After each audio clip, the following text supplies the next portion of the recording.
Il y a beaucoup de fatigue parce que c'est vrai que là on enchaîne sur un stage à Montpellier qui est très intense avec l'équipe espagnole, l'équipe grecque et c'est à Sceaux, donc c'est des matchs d'escrime tous les jours. Donc voilà, on transpire mais bon, ça fait du bien aussi, on a un peu sadomaso dans le sport donc oui, ça fait du bien. Évidemment cette saison elle est toute... L'objectif est tout écrit, les Jeux Olympiques de Paris, ça arrive qu'une fois dans sa carrière, donc on est aujourd'hui une vingtaine de Françaises à prétendre à pouvoir aller sur ces Jeux. Il n'y aura que 3 personnes qui iront au final, donc voilà, c'est une course qui va être difficile, mais difficile pour tout le monde, donc il y a beaucoup de concentration, et puis après les échéances vont arriver à partir du mois de novembre, et donc voilà, c'est de la curiosité et de la concentration. Évidemment, en fin de saison, un événement arrive à domicile, tout le monde nous en parle tous les jours et c'est surtout ça qui change dans notre quotidien. C'est qu'on parle des Jeux de Paris tous les jours, matin, midi, soir. Et puis évidemment, nous aussi, on y pense. Donc c'est surtout ça qui change dans notre quotidien.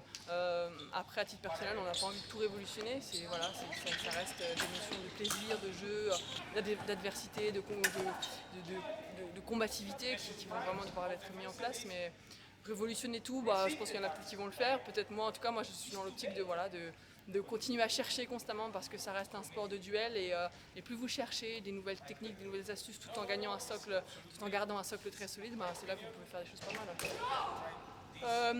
Les jeux, forcément, comme on nous en parle tout le temps, il faut savoir aussi se refocaliser dans l'instant présent parce que c'est dans longtemps encore, la qualification c'est aussi dans longtemps.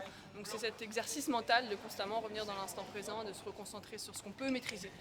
Parce que les sélections on ne maîtrise pas, une compétition comme ça on ne maîtrise pas parce que c'est pas encore tout de suite.